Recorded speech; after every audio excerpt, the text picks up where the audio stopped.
Hi, and welcome to another video where I show all kinds of different vinyl finds. These are all non-Beatles, anything that I've picked up recently in recent weeks or months that haven't shown yet that's not Beatles related, okay? And that's a lot of stuff here in this one. And I want to start with some albums by The Who. And to me, it's very interesting because I've never really been into The Who. And I mean, in my teens and 20s and so on, I just never really liked them. I mean, a couple of songs here and there, but for the most part, it just wasn't my thing. But lately I've been hearing a lot of Who music, and I'm starting to get into it. Stuff like Won't Get Fooled Again, that went on, long songs that just seemed to meander all over the place to me, weren't my thing. But lately I'm starting to get a taste for it. So anyway, I thought what I'd do is buy some Who albums if I could get them cheap enough. Now, there's this one that was at my record store, The Who Sings My Generation. It's not in the best of condition, but it's okay. I cleaned it up a bit. When I say that, I mean the record is in great condition. The record is in really great shape. The cover left a little to be desired, but I'm sure a lot of people probably watching this thinking that it doesn't look bad at all, really. And I got to tell you, these Who albums, the first couple that I'm going to show, cost more than I thought they would. So I'm basically doing this on a, kind of like a blind kind of buy, because I want to hear them. I mean, I know you could just go online. I understand these days I could just go online and click on and listen to the music without paying first, but I wanted to check it out. Now, people who know more about The Who than I do can leave comments and explain to me the stories about what's the case as far as their early albums go. I mean, the guy at my record store told me that the early Who albums didn't really, they weren't popular right away, and it was later on that The Who became popular, and later on that their records became sought after. And that's why, I mean, I got like a cut in the corner here, and a couple of them have that.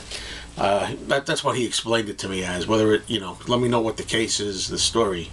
This is another one, Magic Bus.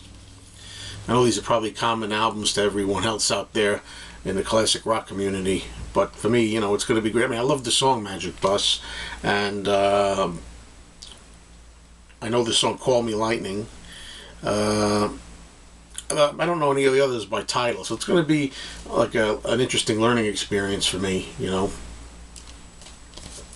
And again, we have the same situation where the top was cut, but on these first two albums I showed, they weren't really expensive, but a little more than I would have liked to pay just as a first listen. I don't know why, even with the cut corners, they're sought after. I mean, apparently they're still worth it, worth a little more. Here's one that everybody talks about. The Who Sell Out. Now this is, again, the records are all in good shape. It's the covers on some of these that are questionable. This one in particular is very beat up, and I'll show you what I mean. Again, I polish them up, I clean them the best I can. You got a lot of damage here on the spine. So if I ever really get to like these records, might want to upgrade them at some point. I'm just going to give it a experimental listen. That's it includes I Can See for Miles on here. Now that's an example of a song that back in the day I really didn't care for, where they just go on and on. I can see for miles and miles. I can see for, and they just keep saying that over and over. That kind of is stuff that I don't really like. I kind of like a lot of structure to my music for the most part. Have a little bit of melody and stuff, but. I'm happy to give it a shot. And the last Who album that I have here is Who's Next. This was the cheapest album, maybe the more common than the other ones, and I know a bunch of songs off here. Now something like when you get to Behind Blue Eyes, I mean, I really like that song a lot. Getting in tune is nice. Won't Get Fooled Again, never been a fan of that, but who knows, I may get to that point where I am. Alright, I picked up a couple of Johnny Cash albums. I'm starting to have, if I do say so myself, quite an amazing Johnny Cash albums collection. Yeah, the albums are like always in good condition, and the covers are nice, the records are nice. I got some Sun records by Cash, and here's one on Columbia. The Sound of Johnny Cash. Now, I mean, this is in stereo. It gets to the point where You know, you don't know. Everybody says you got to get the mono. The mono's the one you want, but I don't know. I've been getting into stereo lately as I've been playing it here in my room here. What I like about the Johnny Cash album, this is on a 6i Columbia, and it's really in beautiful shape.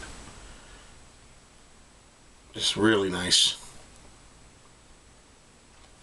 The next album that I'm going to show you by Johnny Cash also is on one of these red Columbia 6i's, as they call them, and it's this one, Hymns from the Heart, religious album. I wasn't sure what to make out of this. I know he does a lot of albums where he narrates a lot of stuff, and I'm not interested so much in the narration, but I played a couple of tracks off this, and you know, I like the sound of Johnny Cash. I like his voice, and I like the way he sings. So some inspirational stuff on here, a couple of tracks that I heard, and this is also, as I say, on the red 6i Columbia. Now here's an album that I don't know, I avoided for many years, but I found a copy in the original shrink, and it was in such great condition. It's Don McLean's American Pie, in beautiful condition, great quality record. This is going to be a record that I'm going to go through at some point whenever I get around to my what I call my first time spins series for records that I played in their entirety for my first time. I played this record in its entirety. Of course, the hit single American Pie, you know, it's a staple, you know, from growing up and hearing it on the radio so much. Back then, you know, I had the 45. The 45 has, you know, an A and B side where part 1 and part 2 of the song, and you have to flip the 45 over in the middle of the song. Okay, here's a pretty interesting find. It's Highway 61 revisited by Bob Dylan in mono, and it's in the shrink, original shrink. Not the prettiest shrink. You know, I had to stretch it a little bit to get it to look good. I have it right away in a sleeve, and as I say, it's mono, and it's an upgrade from the one I've had previously. Okay, I wanted to get a good collection of the 70s group ABBA, and I know there's one out there, I forget what it's called. I think it's a K-Tel album with a black cover. You ABBA fans out there will know the one I mean. This one here is not that one. This is called The First 10 Years, and it was only $6, and it's a double record set. It's got the timing strip on it. It's cool, and you know, there's the gold writing up there, and it's a nice gatefold. Now I'm pretty sure this will do me well with the ABBA stuff. I mean, I don't think I'm missing anything on here on a 2-record set. So here's a really good compilation record, and this particular record here is still sealed. It's a 2-record set, 25 #1 hits from 25 years. It's the Motown collection.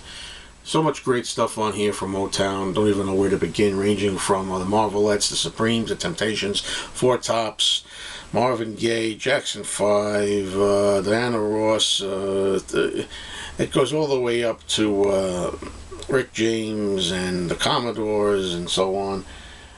Really good stuff. Stevie Wonder. I mean, this is going to be a good listen when you want to play it straight through. Okay, the next ones I'm going to show here, if I can just get myself together. Some Joan Jett. You know, I was going to make a separate Joan Jett and the Blackhearts video, because I got quite a few here, but let me just work it into the regular video. To start with, there's a 12-inch single. I might even have this already, but it was so cheap. I don't know. It's Fake Friends 12-inch single. That's the front cover there. And you got side 2 has Coney Island Whitefish, and the B-side of Fake Friends, Nighttime, which is one of my favorite B-sides, and Lost Gems from Joan. We're going to have a problem here where, again, in preparation for the video, I didn't look at, you know, sometimes I need a lot of light, you know, getting older, you know, to really see the small print of what country things are from. I don't have this one handy. I'm going to say it's Germany. If I'm wrong, somebody let me know. It's I Hate Myself for Loving You, 12-inch. The B-side is Do You Want to Touch Me? And it's an import. It's unusual for me to show CDs, but I have a Joan Jett and the Blackhearts Greatest Hits CD here, which is a really nice cover. You know, I should mention, and I meant to say this at the beginning and I forgot, so I'll add it now. This came from a store. Inside picture sleeve, a picture, whatever they call it, picture book. This came from a collection where it was a heavy metal and harder rock collection in one of the stores that I sometimes go to. This is going back a while. If Captain Howdy's listening here, John, he's a big Kiss collector. Let me tell you something.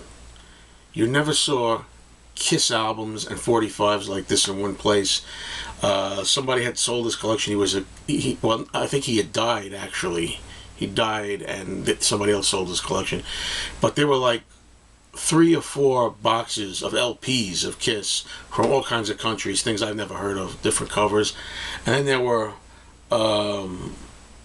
about 2 or 3 45 RPM boxes with picture sleeves from all over the world, and they had dividers in there, you know, from Denmark here, you know, Germany, you know, every UK, every divider had different singles in it. It was amazing. Anyway, that's where I got these Joan Jett items from. Here's this guy also had this. He had heavier music, you know. Here's Dirty Deeds import, which again I don't. It's an import. Don't know where it's from. I'm just going to go through them.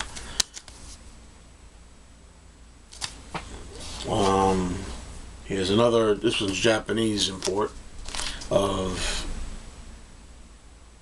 Do You Want to Touch Me? Victim of Circumstance. This fooled me at first because this is usually a picture sleeve with the song Fake Friends on it, and this one surprised me because it actually has the French song on it, which is a really cool song. I never heard of this picture sleeve with the French song on it. And there's that picture again that was on the 12-inch that I like a lot. Here's an import of the song Nag from the I Love Rock and Roll album, and the B-side is just Jezebel, which can be found on her first debut album. Here's a cool cover of I Love Rock and Roll. This is another import. I Love Rock and Roll is on the A side, and the B side has the French song on it. And this looks like it's French 45. This was interesting to find on a 45. It's a song called Treadin' Water. It's off her album Notorious from 1991, and interesting to find that on a 45. The B-side, what is the B-side? I'm curious to know, because I don't see it on the jacket. Treadin' Water and I Want You. Bellophone. So if it's on Bellophone, I'm guessing it's German. This was some collection. I can't stress that enough that guy had. If you're into, like, heavy metal or any kind of heavier rock, every record ever made was in there. Here's another foreign album. I'm sorry, guys. Foreign 45, Little Liar, and the B-side has a song called, What Can I Do For You? Here's another Dirty Deeds, and the B-side. I'm glad to have this on a 45. The I think I might have it on a 45 already, but without a picture sleeve.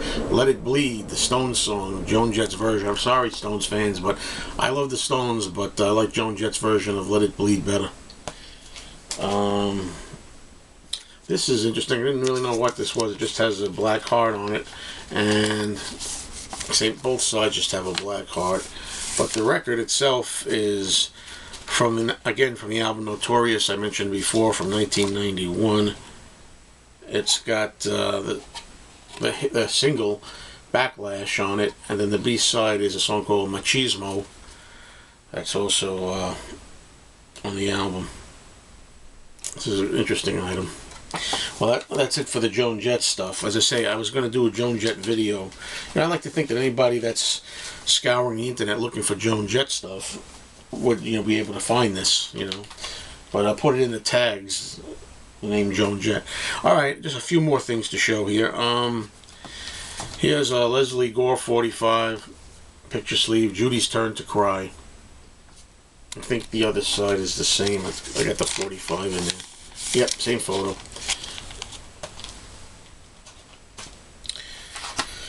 This was pretty weird. The Bobettes had a song called Mr. Lee that I really like, and here was a sequel to that I never knew existed, a song called I Shot Mr. Lee.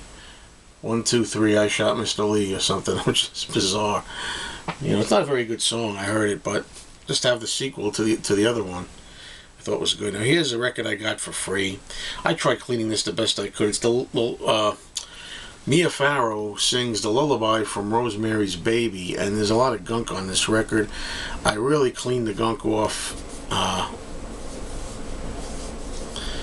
but still got some on there. And I have this in really good shape on a Dot Records white label promo. So I got this because of the label. Really, I have it already sounding mint on a white label promo. Here's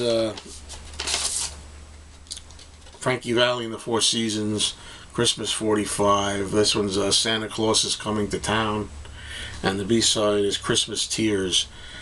So that's when Christmas time rolls around, which I really don't even want to think about. I like the summer better, but I'll pull that out. This is the last item for this video. This is a Bob Dylan 45, and it's a really minty copy of Positively 4th Street. I've got the picture sleeve for this somewhere. And the B-side is From a Buick 6, and it's, to me at least, when I hear From a Buick 6, it sounds like it might be the different alternate version. It sounds different to me than the version of From a Buick 6 that I'm used to hearing from the Highway 61 Revisited album. Well, anyway, that took some time, and I enjoyed every minute of it. Hope you enjoyed it too. Thanks for watching, everybody.